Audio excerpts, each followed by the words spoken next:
You know their names: Zeus, Athena, Poseidon, Apollo. They ruled the skies, the seas, and even the thoughts of mortal men.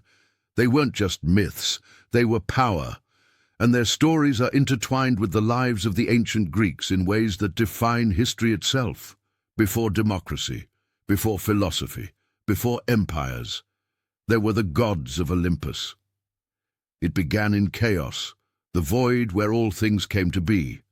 From chaos, Gaia emerged, the earth itself, the mother of creation. She bore Uranus, the sky. Together they created the Titans, beings of unimaginable power. But power breeds fear. Uranus locked his monstrous children in the depths of Tartarus, fearing their might. Angered, Gaia conspired with her son Cronus, a titan of time. Cronus struck Uranus down with a sickle and claimed the throne. But Cronus too was consumed by paranoia. He devoured each child born to him to avoid being overthrown. Yet one escaped, Zeus, hidden by his mother Rhea, raised in secret. When he returned, Zeus challenged his father. With cunning and might, he freed his siblings and cast Cronus into the dark abyss. The Titans fell and the Olympians rose.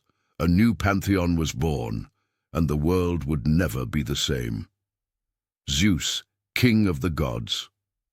The ruler of the skies, master of storms, enforcer of law and order. Zeus wielded thunder and lightning, his mere presence shaking the heavens and earth. In every oath, every temple, his thunder echoed through ancient Greece. They feared him, they revered him. Everything began and ended with Zeus. Hera, queen of the gods. She was royalty itself. Goddess of marriage, protector of women, and mother of many Olympians, Hera was both regal and ruthless, known as much for her jealous rage as for her divine grace. Behind every king, a goddess watches, and Hera watched over the bonds of humanity and the heavens. Poseidon, the earth-shaker. The seas, the quaking earth, the untamed power of nature, Poseidon ruled it all. Greek sailors worshipped him, praying for calm waters while fearing his unpredictable anger. The seas were his domain, and for a people who lived along the shores, Poseidon was life and death. Athena, goddess of wisdom and war. Born from Zeus's head, fully grown and armored, Athena was a deity of both wisdom and battle. Strategy, justice, and civilization were her gifts to mankind. She chose mortals carefully, and she chose a city, Athens. Under her protection, it would become the heart of Greece. Ares, god of war.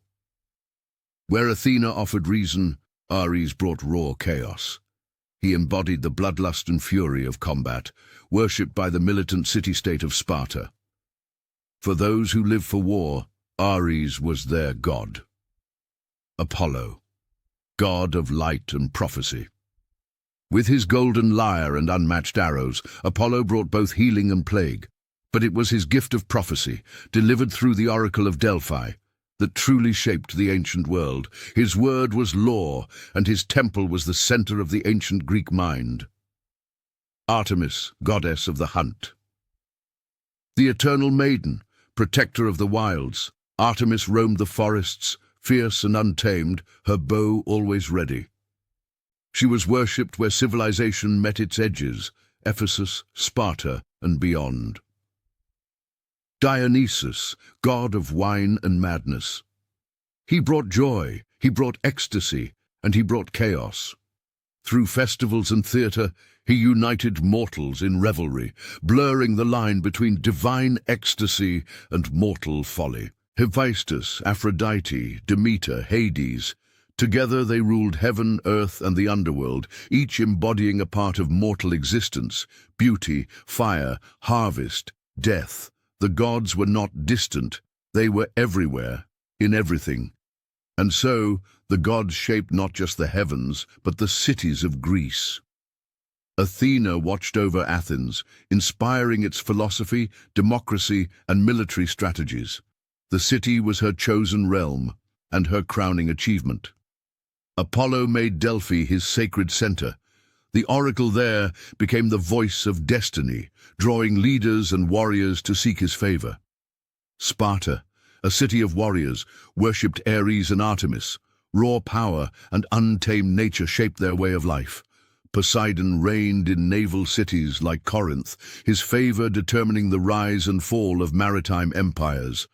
And Dionysus, the god of theater and wine, inspired the festivals of Dionysia in Athens, where tragedy and comedy captured the spirit of the gods. The gods were everywhere. They weren't just prayed to, they were lived. Even as democracy rose, as philosophers like Socrates and Plato questioned divine rule, the gods remained. Their festivals brought cities together. Their temples became symbols of power and faith. Their myths lived on, turned into plays, whispered in homes, etched into history itself.